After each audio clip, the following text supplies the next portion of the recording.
Hi there, this is Anup. Today we are going to talk about SCCM Microsoft Configuration Manager 2303. What are the new features which got introduced in 2303 version of Configuration Manager aka SCCM, and what are the features got removed or deprecated with the release of 2303 version? We have already covered the details of release cadence change for Configuration Manager in the previous video. You can click on the I button over here in YouTube to get the details of the previous video. So a lot of interesting features coming with 2303 version of Configuration Manager aka SCCM. So don't skip it. Let's go ahead and watch it out. Let's talk about Configuration Manager SCCM 2303 version. New features and removed features. We'll cover MSfB, Microsoft Store for Business, Community Hub integration, what is going to happen with those, Windows 11 feature enablement control, collection sync, audit messages, and many more things. Let's go to the next slide. SCCM is still fully supported as we discussed in a different video, and you can refer to that video from here if you click on the I button in YouTube over here. So in that video we discussed about release cadence changes of SCCM, and branding is changed for production version of SCCM. Now it is Microsoft Configuration Manager, and now SCCM is part of Microsoft Intune product umbrella as we discussed in the last video over here. And you can see the release cadence is changed, and 2303 version is the baseline version. So what does that mean? You can download 2303 version and install it if you are building a new SCCM hierarchy or standalone primary server. So 2303 version got released on 11th of April, and this is the fast ring version, and soon it will be released for all the SCCM environments which are connected online. Now let's go to the next slide. Now let's look into the features which got removed with SCCM 2303 version. Community Hub integration is removed now. You won't be able to see the Community Hub node over here under the Community Workspace. It got removed now. And from the general tab of hierarchy settings, you won't be able to get this option to configure the Community Hub content. So that option also got removed now. Check out the description of the video to get more details on these and the latest information on all these features and SCCM 2303 updates. Now let's go to the next slide.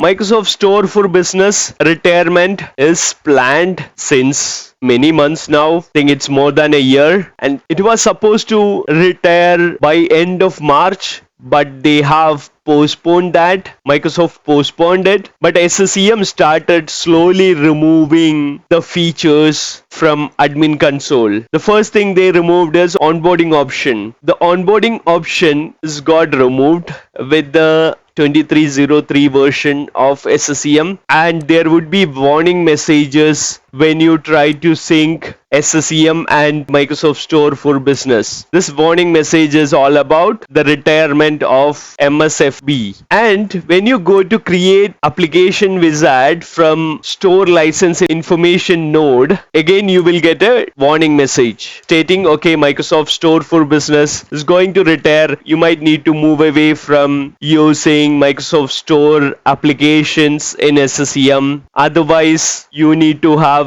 co-management enabled for deploying Microsoft Store applications using Intune. Otherwise, you need to find a way, a scripting mechanism or some other method to install Microsoft Store applications using Winget or something else. Now let's go to the next slide. This is one of the big updates coming with 2303 version of SCCM. UUP is becoming default and only way to download quality updates now. You need to remember that there is one time 10 gigabytes download to distribution points with your first UUP update. As you can see over here, Windows 11 22H2 version, if you look at April cumulative update, you can see there's a 5 gigabytes file over here, Vim file over here, and there's a 2 gigabytes Vim file over here. If you look at the content information, this is the initial content download as explained in the Microsoft documentation, and later the client downloads will be 30% smaller for monthly quality updates. And this Vim file includes all the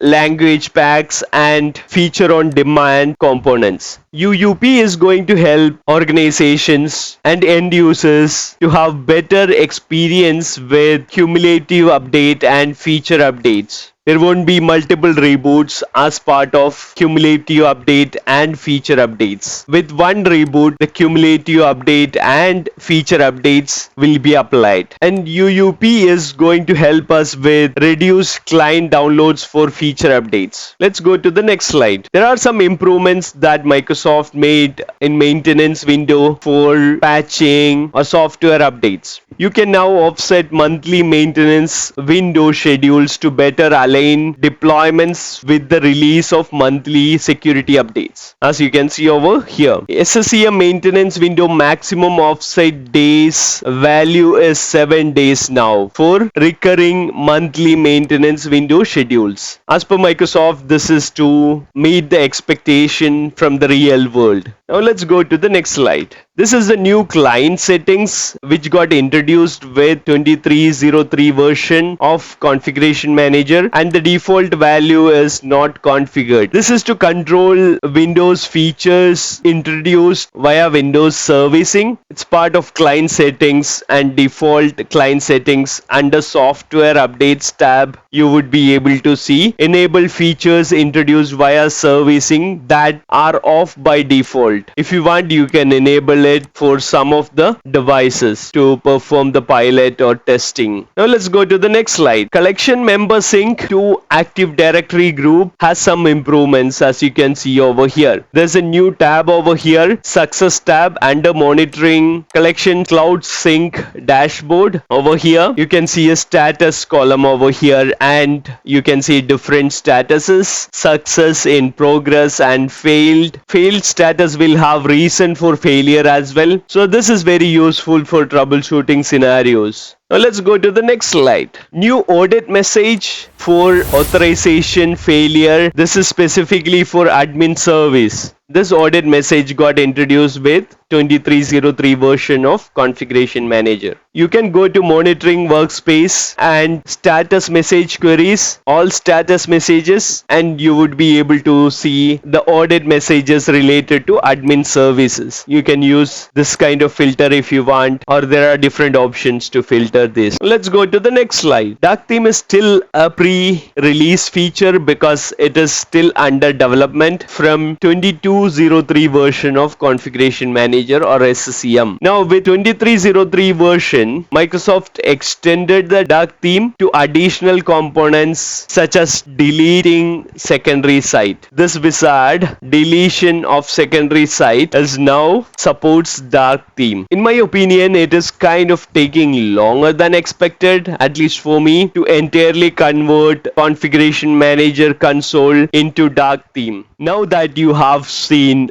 all the details about Configuration Manager 2303 version, you might have got the details of new features, the features that are getting removed from Configuration Manager, such as Microsoft Store for Business. It is still supported, but the retirement of Microsoft Store for Business is coming soon, and Community Hub integration is removed from Configuration Manager 2303 version onwards. And you have seen new audit messages for admin service, UUP updates, new maintenance window options, dark theme expansion, additional status columns for collection members to Azure Active Directory sync, all these details. Hope this was helpful. Thank you all for watching. See you around.